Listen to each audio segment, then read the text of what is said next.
السلام علیکم ورحمۃ اللہ وبرکاتہ۔ میرے شوہر نے مجھے کہا کہ مجھے بزنس کے لیے پیسہ چاہیے۔ میں نے اپنا سارا زیور دے دیا، پھر اس نے گھر گروی رکھوا دیا۔ میں سڑک پر آ گئی تھی، لیکن میں نے شوہر کا ساتھ نہ چھوڑا تھا۔ پھر ایک دن وہ اچانک غائب ہو گیا۔ میں لوگوں کے گھروں میں جھاڑو پہنچا کر کے اپنی بیٹی کو پالتی رہی۔ 15 سال کے بعد میں ایک بڑی کوٹھی میں کام مانگنے کے لیے گئی۔ میں صفائی کر رہی تھی کہ میری نظر اچانک دیوار پر لگی تصویر پر پڑی تھی۔ میرے ہاتھ سے جھاڑو گر پڑا تھا۔ وہ تصویر گھر کے مالک کی تھی، اور وہ مالک کوئی اور نہیں بلکہ شادی ہونا، اور وہ بھی پسند کے انسان کے ساتھ۔ اس سے بڑی عورت کے لیے خوشی کی کوئی بات نہیں ہوتی۔ میرا تعلق ایک درمیانی طبقے کے خاندان سے تھا۔ میں نے میٹرک کرنے کے بعد پڑھائی کو خیر آباد کہہ دیا تھا، لیکن میری والدہ مجھے ہاتھ پر ہاتھ دھرے گھر نہیں بیٹھنے دیا تھا۔ میری والدہ نے مجھے روزانہ سلائی سکھانے کے لیے خالہ کے گھر، جو ہمارے گھر کے 15 منٹ کے فاصلے پر واقع تھا، بھیجنا شروع کر دیا تھا۔ میری خالہ کا صرف ایک ہی بیٹا تھا، وقاص، جو مجھ سے 3 سال بڑا تھا۔ جب بھی خالہ کہ گھر میں جاتی، میری نظر اس پر پڑتی، اور میں دل ہی دل میں اسے پسند کرنے لگ گئی تھی۔ جب میں نے اپنی خواہش کا والدہ کے سامنے ذکر کیا تو وہ خوشی سے اچھل پڑی تھی، کیونکہ وہ خود بھی یہی چاہتی تھی۔ جب انہوں نے اس بارے میں اپنے بہن سے بات چیت کی تو انہیں بھی کوئی اعتراض نہ تھا، جس کی وجہ سے چند ماہ کے بعد خالہ نے مجھے وقاص کی دلہن بنا کر اپنے گھر لے آئی تھی۔ جب میں نے اس کے گھر میں وقاص کی دلہن کی حیثیت سے قدم رکھا تھا، میری خوشی کی کوئی انتہا نہ رہی تھی۔ اگرچہ خالہ کا گھر 2 کمروں، جن کی چھتوں سے پانی ٹپکتا تھا، اور ایک کچن اور ایک واش روم پر مشتمل تھا، لیکن پھر بھی میں بہت زیادہ خوش تھی۔ وقاص فطرتاً سیدھا سادہ اور خاموش طبیعت کا مالک تھا۔ اسے کسی نے بھی آگاہ نہ کیا تھا کہ میں اسے شادی سے پہلے ہی پسند کرتی تھی۔ وہ میری عزت کرتا تھا، اور میں اس کو ہی اس کا پیار سمجھتی رہی۔ شادی کے شروع میں سب کچھ بالکل ٹھیک ہی رہا تھا۔ وقاص جب جب میرے لیے گجرے خرید کر لاتا، ان گجروں کو پہن کر میں خود کو ملکہ تصور کرتی تھی۔ میں اس کے ساتھ بہت زیادہ خوش تھی، اور مجھے ایسا لگتا تھا کہ جیسے وہ بھی میرے ساتھ بہت زیادہ خوش ہوں۔ اس کے رویے سے مجھے کبھی بھی محسوس نہیں ہوا تھا کہ وہ خوش نہیں ہے۔ وقت گزرتا چلا گیا۔ اللہ تعالیٰ نے ہمیں ایک بیٹی سے نوازا تھا۔ بیٹی کی پیدائش کے بعد سے گھر کے خرچے اس قدر بڑھ گئے کہ وقاص نے ایک دن پریشان ہوتے ہوئے مجھ سے کہا تھا کہ اگر کہیں سے ذرا سا پیسہ مل جائے تو پھر ہی میں کچھ کر سکتا ہوں۔ میں نے اسے نوکری ڈھونڈنے کا مشورہ دیا، لیکن وہ نوکری نہیں کرنا چاہتا تھا۔ وہ نہیں چاہتا تھا کہ اسے ساری زندگی کسی کے سامنے جھکنا پڑے۔ اس لیے کافی دن سوچنے سمجھنے کے بعد میں اس فیصلے پر پہنچی تھی کہ میں اسے اپنے زیور اٹھا کر دے دوں، جو میری والدہ نے میری پیدائش کے وقت سے ہی میرے لیے بنانا شروع کر دیے تھے۔ میں نے اپنے سارے زیورات اٹھا کر وقاص کے حوالے کرتے ہوئے میں نے اسے کہا تھا، یہ لو، اور انہیں بیچ کر اپنا کاروبار شروع کرو۔ پہلے پہل تو اس نے انکار کر دیا نہ چاہا تھا، مگر پھر کچھ سوچتے ہوئے اس نے وہ زیورات رکھ لیے۔ اس رات ہی وہ سارے زیورات بیچ کر پیسے لایا تھا۔ وہ دن وہ اس قدر خوش تھا کہ وہ بار بار خوشی سے جھوم رہا تھا۔ وہ کب سے بزنس شروع کرنے کے بارے میں سوچ رہے تھے، لیکن پیسے نہ ہونے کی وجہ سے وہ کچھ بھی نہیں کر پا رہے تھے۔ شروع میں تو سب کچھ بالکل ٹھیک ہی رہا تھا، اور وہ صبح سویرے نماز پڑھنے کے بعد ہی گھر سے نکل جاتا تھا، اور وہ شام کو تھکا ہارا گھر لوٹتا تھا۔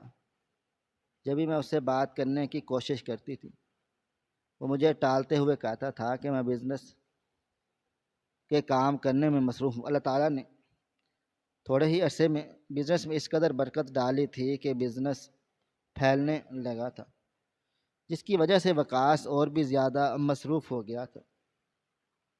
میں جہاں پر بھی جاتی تھی میں فخر کے ساتھ اکڑ کر کہتی تھی کہ میرا شوہر تو بزنس کرتا ہے اور وہ سارا دن بزنس کو بڑھانے کے لیے تگ و دو کرتا رہتا ہے۔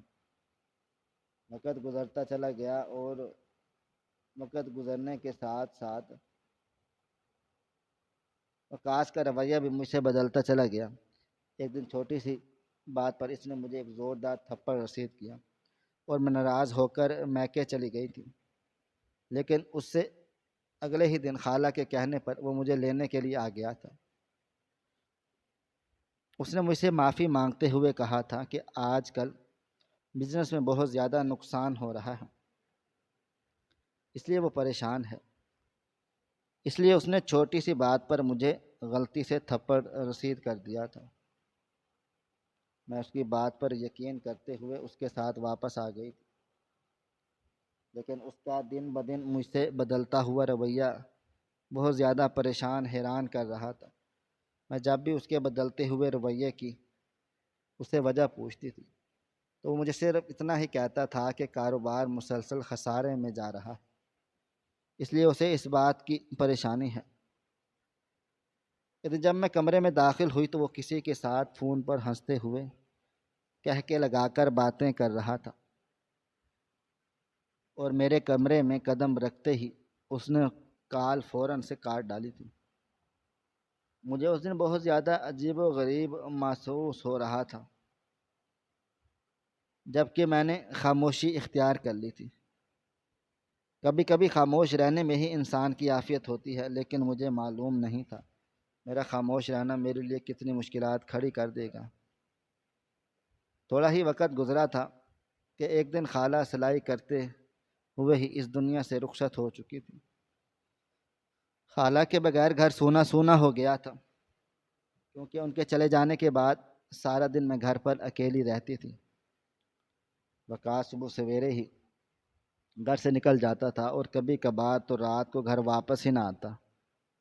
جب میں اس سے وجہ پوچھتی تھی تو وہ کہتا تھا کہ کلائنٹ آئے ہوئے تھے، اس لیے رات کو میں وہیں پر سو گیا تھا۔ لیکن مجھے محسوس ہو گیا تھا کہ وقاص آہستہ آہستہ مجھ میں دلچسپی کھو رہا ہے۔ وہ سارا دن یہ مجھے کال نہ کرتا تھا۔ جب میں اس سے شکوہ کرتی تو وہ کہتا تھا کہ تم سے باتیں کروں یا کام کو سنبھالوں۔ مجھے سمجھ نہیں آتی تھی کہ اگر وہ اس قدر توجہ دے رہا ہے تو کاروبار مسلسل خسارے میں کیوں جا رہا ہے۔ جب میں نے اس سے اس بارے میں بات چیت کرنے کی کوشش کی تو وہ بھڑک اٹھا تھا، جیسے وہ مجھ سے لڑنے کا موقع ڈھونڈ رہا ہو۔ وہ وقاص جو کبھی مجھ سے اونچی آواز میں بات نہ کرتا تھا، وہ اس قدر تبدیل ہو گیا تھا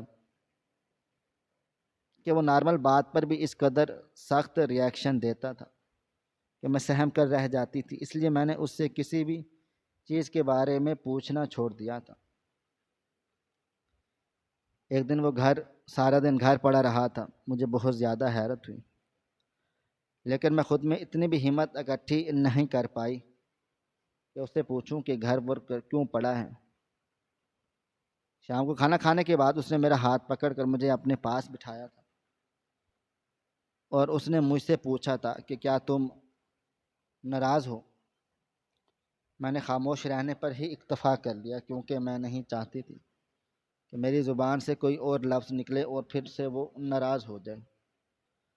اس نے میرا ہاتھ اپنے ہاتھ میں تھامے ہوئے کہا تھا کہ بس آج کل کاروبار کی وجہ سے بہت زیادہ پریشان ہوں، اس لیے ہر چھوٹی بڑی بات پر غصہ آ جاتا ہے، مجھے معاف کر دو۔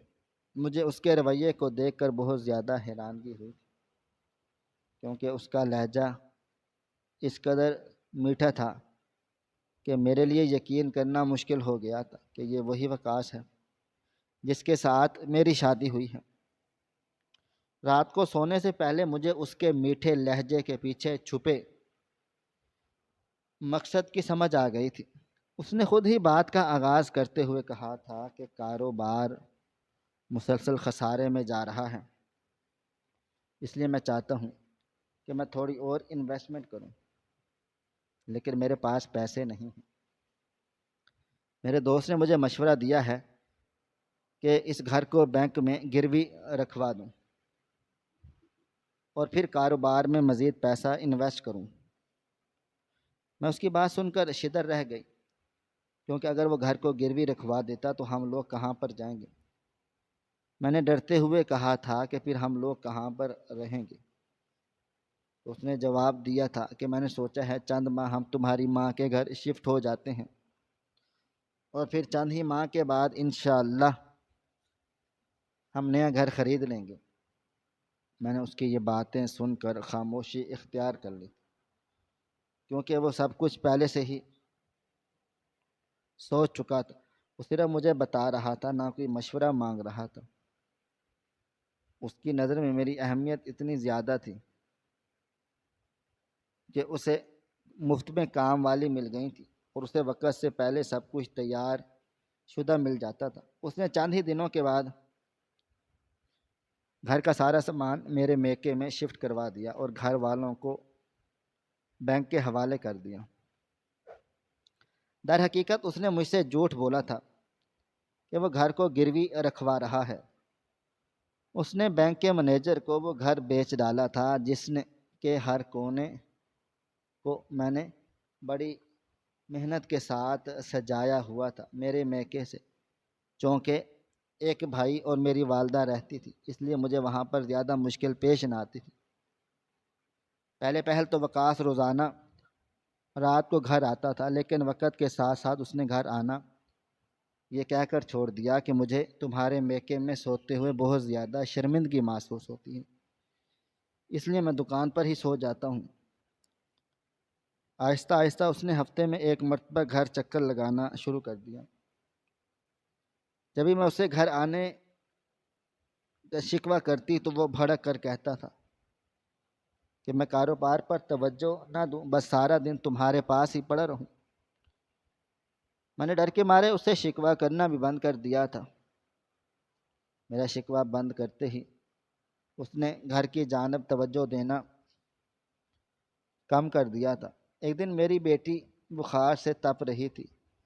میں نے اسے کال کرنے کی بہت زیادہ کوشش کی، لیکن اس نے میری کال نہیں نہ اٹھائی، اور اس لیے میں نے امی کو ساتھ لیا اور ڈاکٹر کے کلینک کی جانب رخ کر لیا تھا۔ راستے میں وہ مجھے ایک انجان عورت کے ساتھ ہنستے ہوئے دکھائی دیے تھے۔ اس عورت کی مجھ پر نظر نہ پڑی تھی۔ اس کی بیٹی بخار میں تپ رہی تھی اور وہ دوسری عورتوں کے ساتھ رنگ رنگلیاں منا رہا تھا۔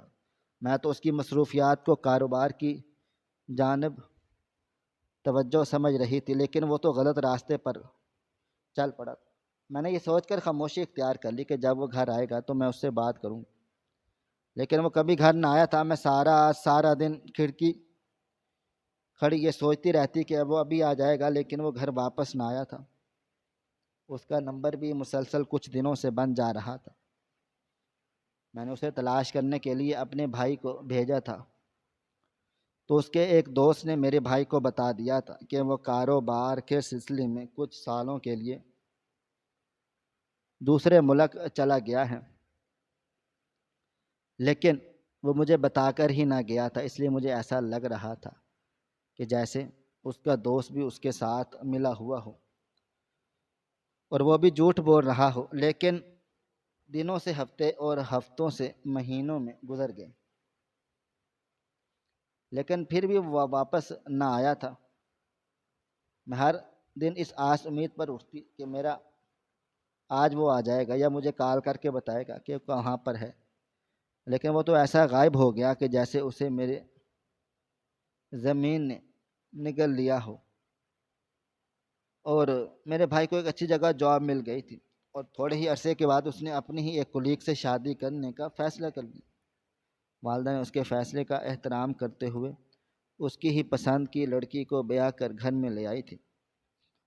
پہلے تو ہم سب کے ساتھ گھل مل کر رہی تھی، لیکن آہستہ آہستہ اس نے گھر کی ہر چیزوں پر قبضہ کرنا شروع کر دیا تھا، اور چھوٹی چھوٹی باتوں پر اس قدر واویلا کرتی تھی کہ میں جھگڑے کے ڈر سے بے گناہ ہونے کے باوجود ہار مان لیتی۔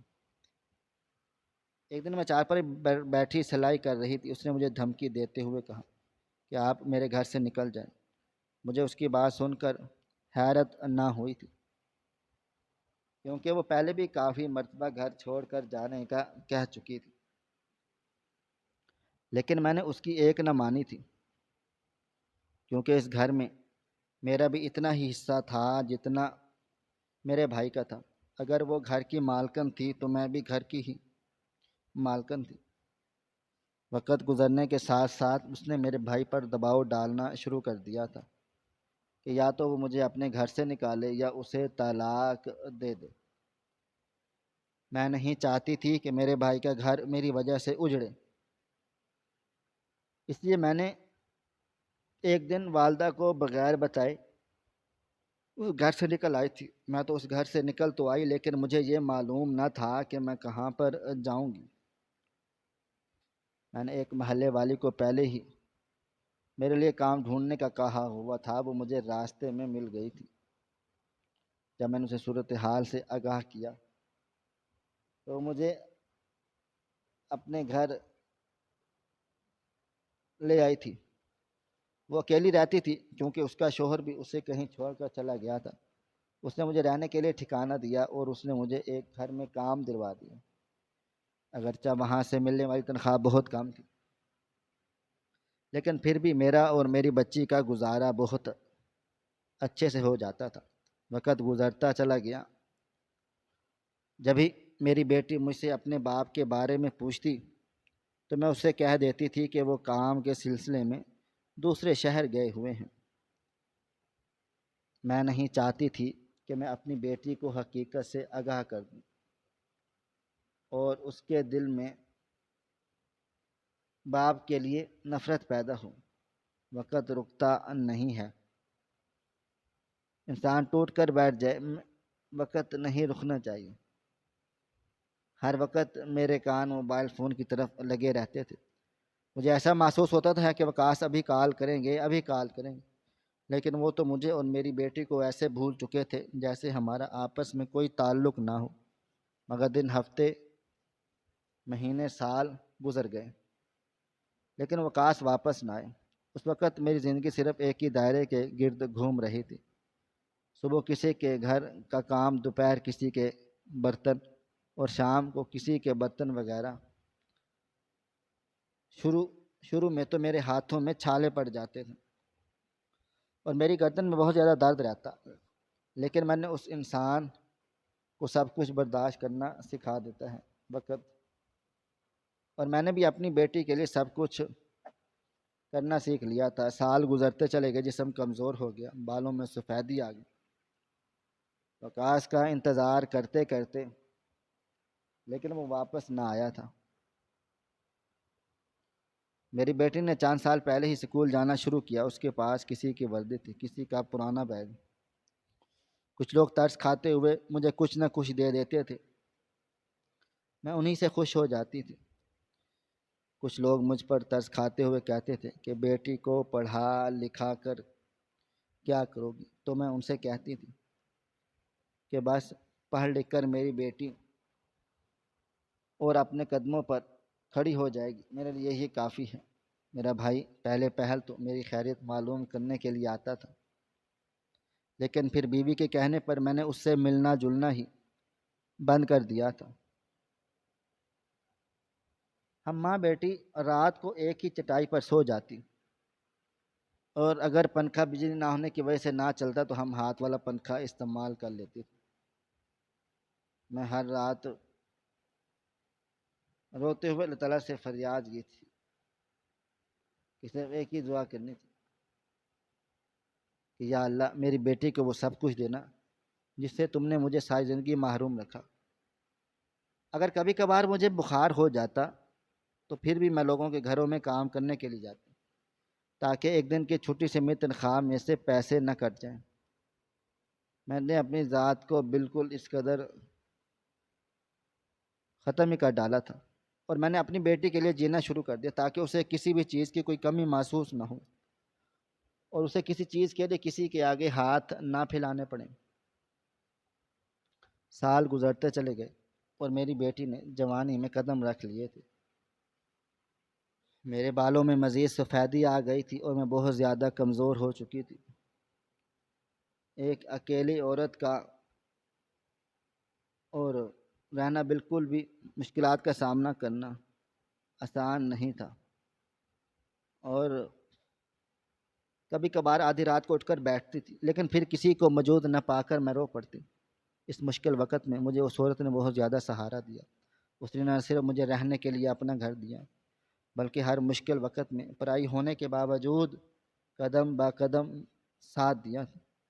میں تو سارا دن لوگوں کے گھروں میں کام کاج کرنے میں مشغول رہتی تھی، لیکن میرے پیچھے ہی وہی میرے گھر کو سنبھالتی تھی، اور وہی میری غیر موجودگی میں میری بیٹی کی حفاظت کرتی تھی۔ اس کے مجھ پر اس قدر احسانات تھے کہ جنہیں میں ساری زندگی بھی اتار نہیں سکتی تھی۔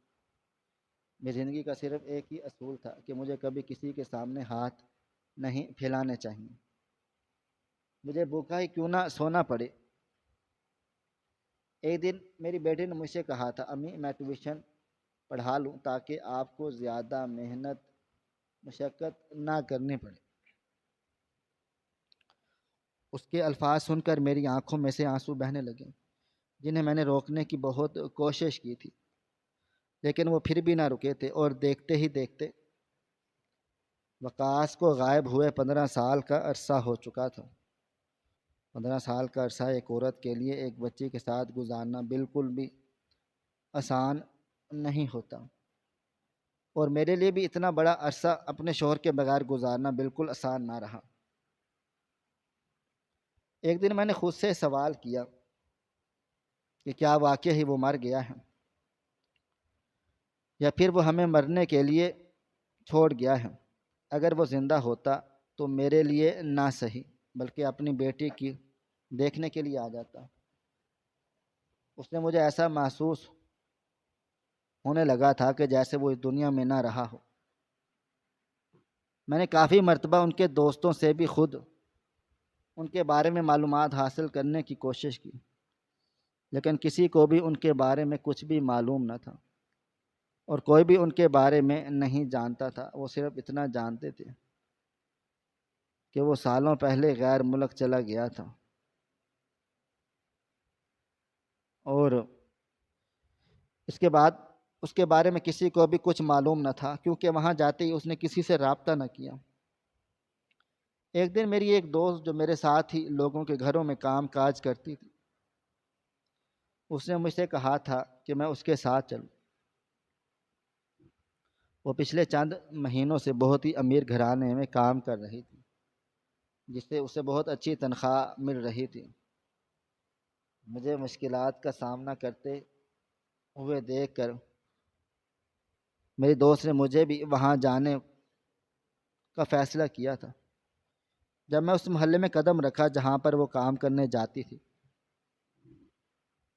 تو میری آنکھیں پھٹی کی پھٹی رہ گئیں، کیونکہ وہاں پر گھر اتنے بڑے خوبصورت اور عالیشان تھے کہ میں نے اپنی ساری زندگی میں ان جیسے خوبصورت گھر نہیں دیکھے تھے۔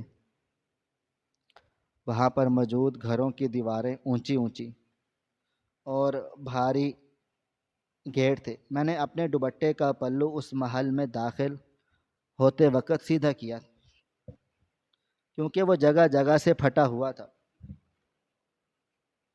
مجھے لے کر میری دوست نے ایک عالیشان بنگلے نما گھر کے دروازے پر دستک دی، اور تھوڑی دیر کے بعد چوکی دار باہر نکلا اور اس نے پوچھا تھا کیا کام ہے، تو میری دوست نے بتایا تھا کہ ایسے کام کو ضرورت ہے۔ اس چوکی دار نے مجھے نیچے سے اوپر تک دیکھا۔ اس کے دیکھنے کے انداز سے میں بہت زیادہ گھبرا گئی تھی، کیونکہ میرے کپڑے بہت زیادہ پرانے اور پھٹے ہوئے تھے۔ کیونکہ اس کی نگاہوں سے مجھے ایسا محسوس ہو رہا تھا کہ جیسے وہ مجھے جانچ رہا ہو، میں اس کے مالک کے گھر کام کرنے کے لیے ٹھیک بھی ہوں یا نہیں۔ یہ جانچنے کے بعد وہ اندر چلا گیا اور تھوڑی ہی دیر کے بعد وہ واپس آیا اور اس نے ہمیں اندر داخل ہونے کے لیے کہا۔ ہم بھی اس کے پیچھے پیچھے چل پڑے۔ وہ ہمیں لے کر ایک لان میں جا پہنچا جہاں پر مالکن بیٹھی ہوئی تھی۔ اگرچہ وہ عورت بھی میری ہی طرح ہم عمر تھی، لیکن پھر بھی اس کے چہرے سے کہیں بھی نہیں لگ رہا تھا کہ وہ میری ہم عمر ہے۔ اچھی خوراک اور اچھی دیکھ بھال کی وجہ سے وہ عمر سے مجھ سے بہت زیادہ کم لگ رہی تھی۔ جب میری دوست نے بتایا کہ میں کام کرنے والی ہوں تو اس نے مجھے اوپر سے نیچے تک جانچتی ہوئی نظروں سے دیکھا۔ اس نے کافی دیر خاموش رہنے کے بعد مجھ سے پوچھا تھا، کیا تم سارا دن کام کر لو گی؟ تو میں نے اس بات میں سر ہلا دیا تھا، کیونکہ میں عادی ہو چکی تھی مشکلات برداشت کرنے کی۔ شروع میں مجھے بہت زیادہ میرے جسم میں تکلیف اٹھتی تھی، سارا دن کام کرنے کی وجہ سے، لیکن وقت گزرنے کے ساتھ ساتھ میرا جسم عادی ہو چکا تھا، کیونکہ میرے دل نے یہ مان لیا تھا کہ اب وقاص کبھی واپس نہیں آئے گا۔ پتہ نہیں وہ زندہ تھا بھی یا نہیں۔ کافی دیر سوچنے کے بعد اس عورت نے مجھ پر ترس کھاتے ہوئے کام پر رکھ لیا تھا۔ مجھے وہیں پر چھوڑ کر میری دوست چلی گئی تھی،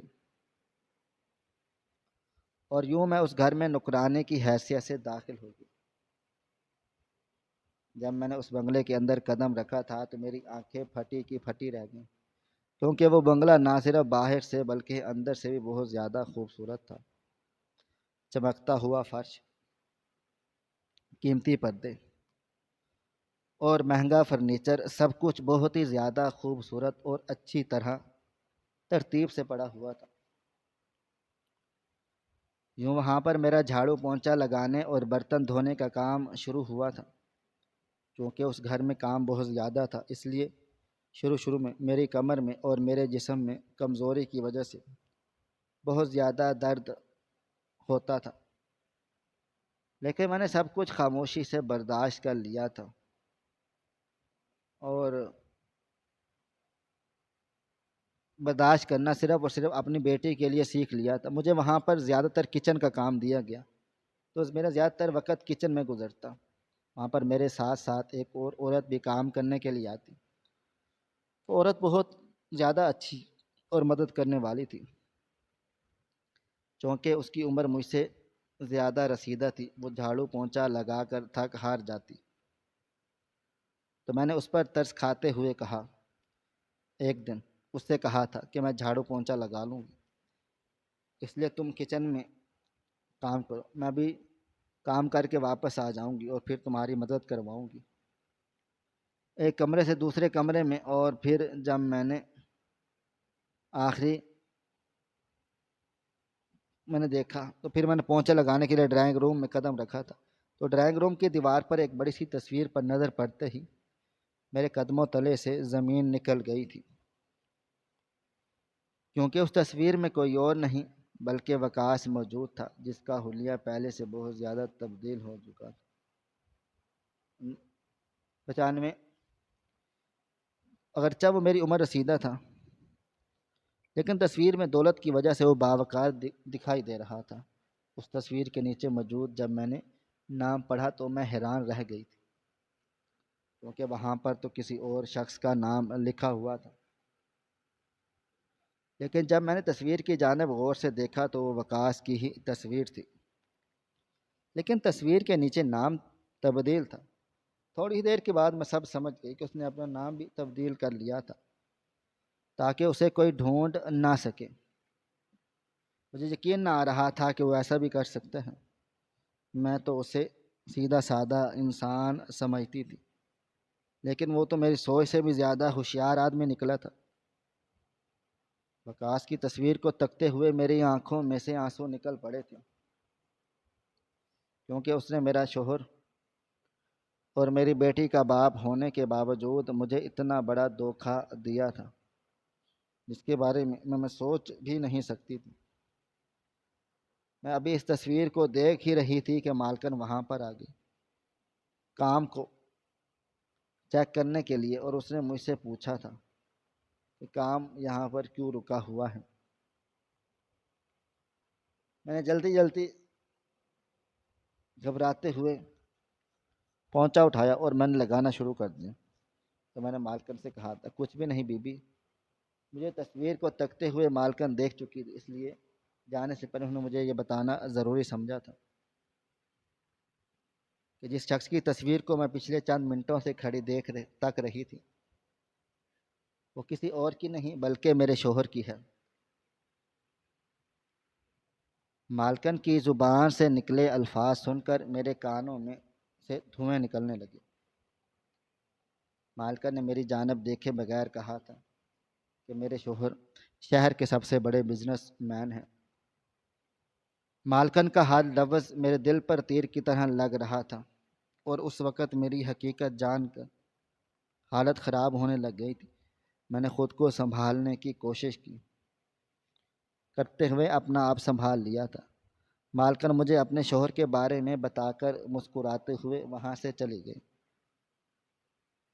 لیکن ان کے جاتے ہی میں پھوٹ پھوٹ کر رو پڑی تھی، کیونکہ جس شخص کو میں مرا ہوا تصور کر رہی تھی وہ شخص در حقیقت زندہ تھا اور اپنی زندگی عیاشی اور خوشی کے ساتھ گزار رہا تھا۔ میری اور میری بیٹی کی اسے کبھی بھی یاد نہیں آئی تھی۔ یہ سوچ سوچ کر میرا دل ڈوبنے لگا تھا۔ اگر وہ شادی نہیں کرنا چاہتا تھا تو وہ پہلے ہی آگاہ کر دیتا، کسی نے اس کے ساتھ زبردستی تو نہیں کی تھی۔ خالہ نے جب اس سے میرے بارے میں پوچھا تھا تو وہ خاموش رہا تھا، اور اس کی خاموشی کو خالہ نے اس کی رضامندی جانا تھا اور مجھے اس کی دلہن بنا کر خالہ لے آئی تھی۔ اس نے اپنے رویے سے بھی مجھے کبھی بھی محسوس نہیں ہونے دیا کہ وہ مجھے پسند نہیں کرتا، یا وہ میری زندگی میں ساتھ زندگی نہیں گزارنا چاہتا۔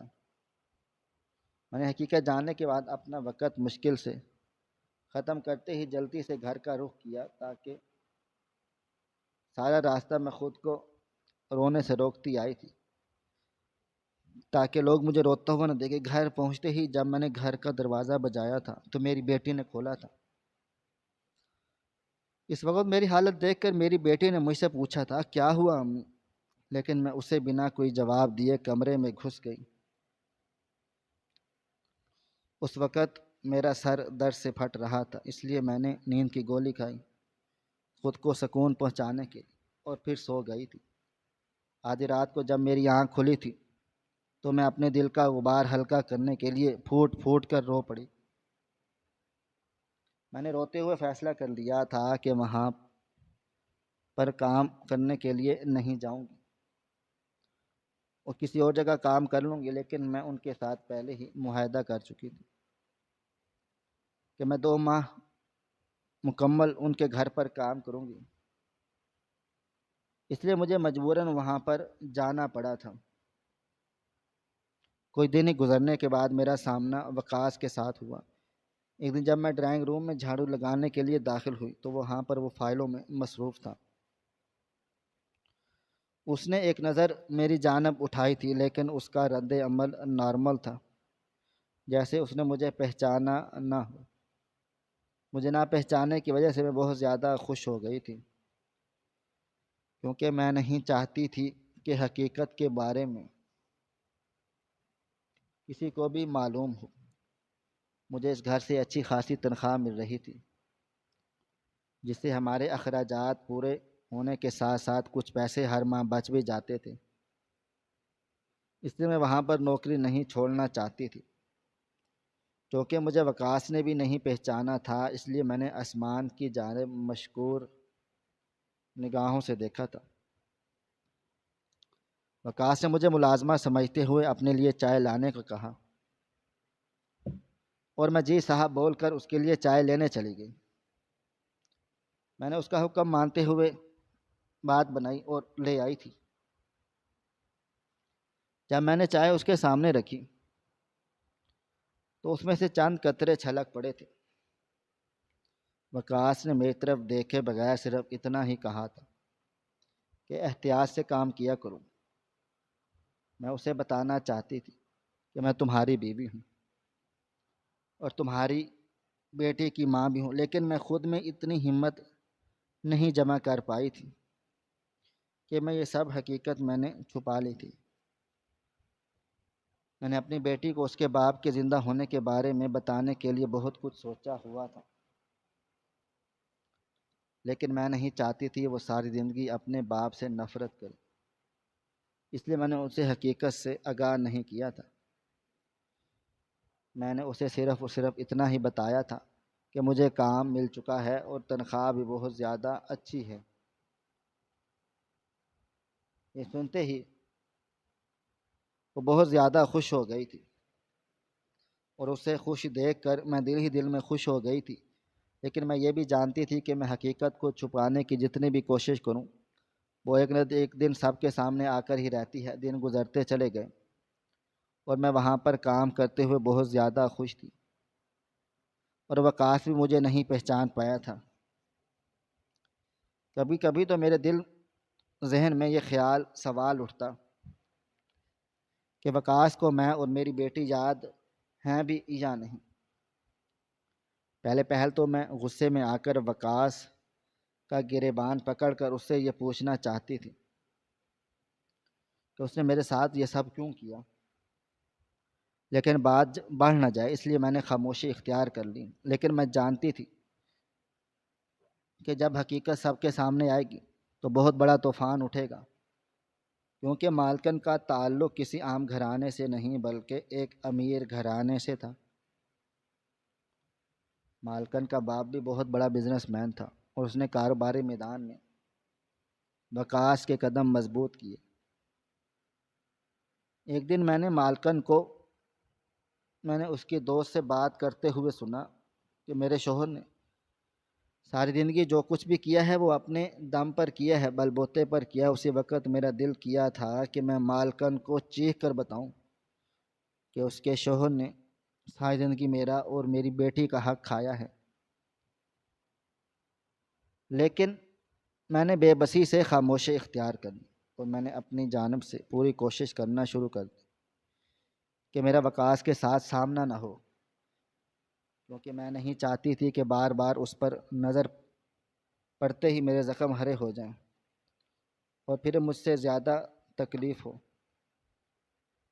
وہاں پر رہتے ہوئے مجھے رفتہ رفتہ معلوم ہو پایا تھا کہ وقاص نے نہ صرف اپنا نام تبدیل کیا تھا بلکہ اس نے نام تبدیل کرنے کے ساتھ ساتھ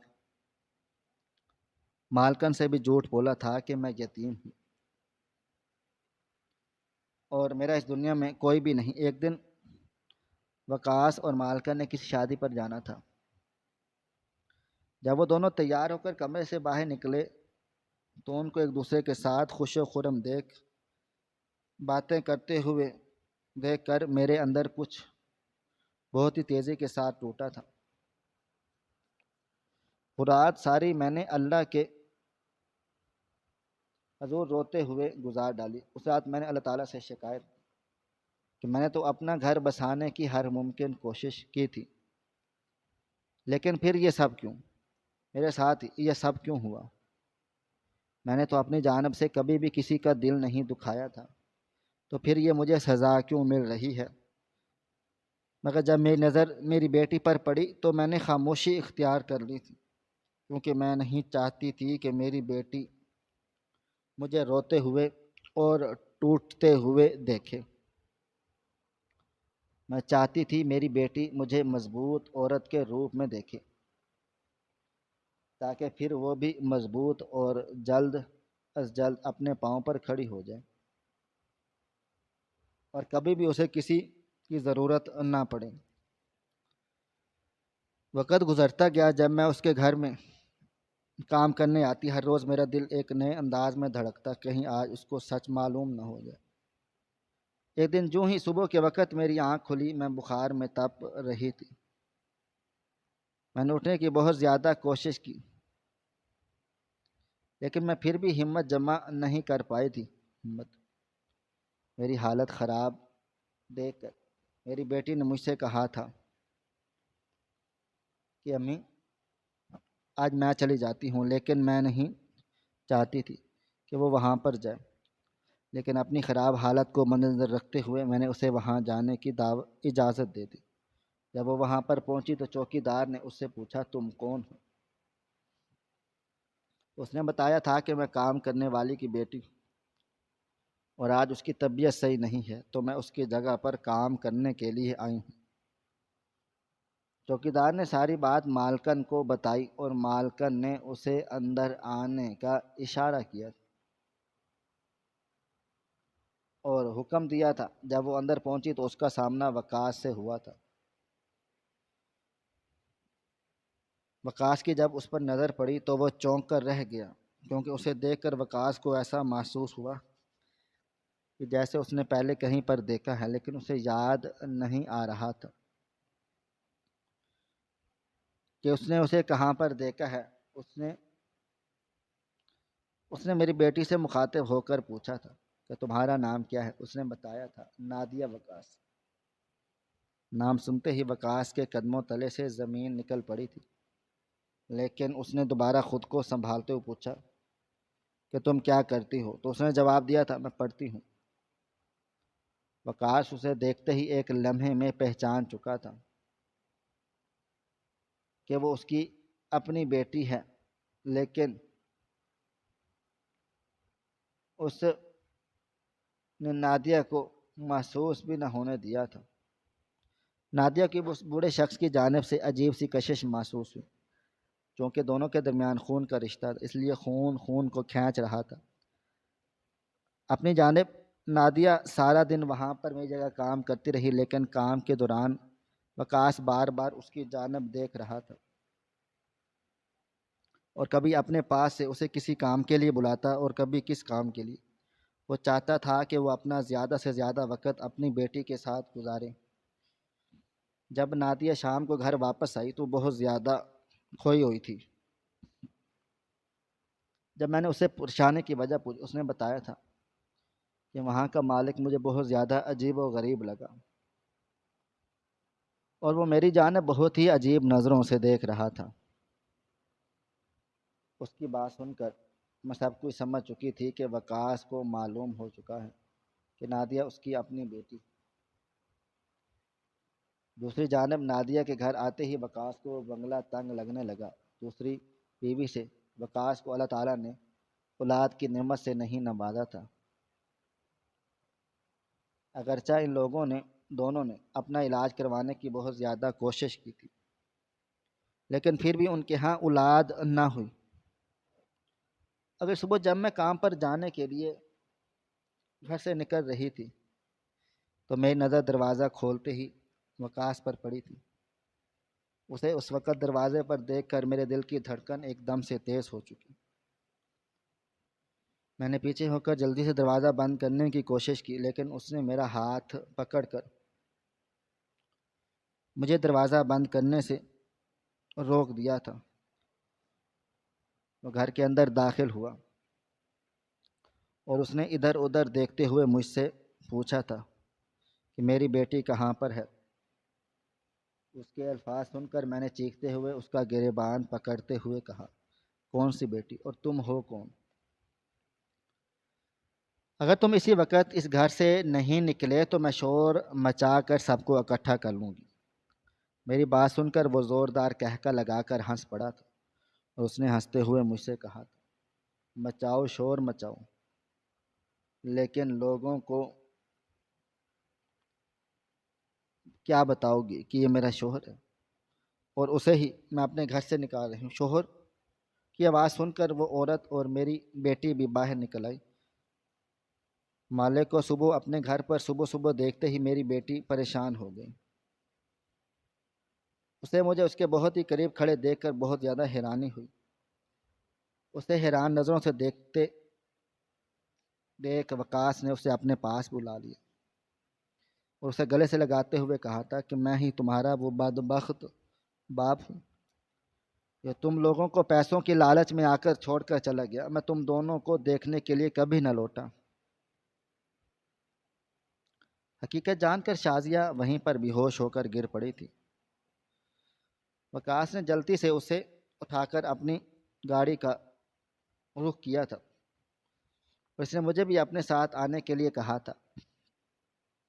میں بھی اپنی بیٹی کی حالت دیکھ کر کچھ سوچے سمجھے بغیر اس کے پاس چل پڑی۔ ڈاکٹر نے اس کا چیک اپ کرتے ہوئے کہا، اچانک بہت بڑا دھچکا لگنے سے اس کی یہ حالت ہو گئی ہے۔ ڈاکٹر نے اسے ہوش میں لانے کے لیے اور ڈرپ وغیرہ لگا دی تھی کہ تھوڑی دیر کے بعد ہی اس نے اپنی آنکھوں کو کھول دیا تھا۔ اسے ہوش میں آتے دیکھ میں نے سکون کا سانس لیا۔ وقاص نے ایک بار پھر ہم دونوں سے معافی مانگی تھی اور میں اسے معاف کرنے کے لیے تیار ہو گئی تھی، کیونکہ میں نہیں چاہتی تھی کہ وہ مزید اپنے باپ کے ہوتے ہوئے اپنے باپ کے سائے سے دور رہے۔ جب مالکن کو اس ساری حقیقت کے بارے میں معلوم ہوا تو اس نے پہلے بہت سارا واویلا مچایا، لیکن اس نے یہ سوچ کر خاموشی اختیار کر لی کہ یہ میری اولاد تو اپنی ہے ہی نہیں۔ اگر وقاص نے مجھے اس عمر میں طلاق دے دی تو میں کہاں پر جاؤں گی؟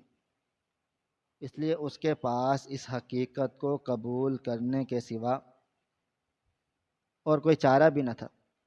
اس سب میں نہ میری کوئی غلطی تھی اور نہ ہی اس کی، ہم دونوں کا قصور صرف اور صرف وقاص تھا۔ ناظرین، آپ کو ہماری آج کی کہانی کیسی لگی؟ کومنٹ باکس میں اپنی رائے کا اظہار ضرور کریں۔ مزید اس طرح کی سبق آموز کہانیاں سننے کے لیے ہماری ویڈیوز کو لائک کریں، شیئر کریں اور ہمارے چینل ایس ایف سٹوریز کو ضرور سبسکرائب کر لیں۔ ملتے ہیں کل ایک نئی اور دلچسپ کہانی کے ساتھ، تب تک اپنا ڈھیر سارا خیال رکھیے گا۔ اللہ حافظ۔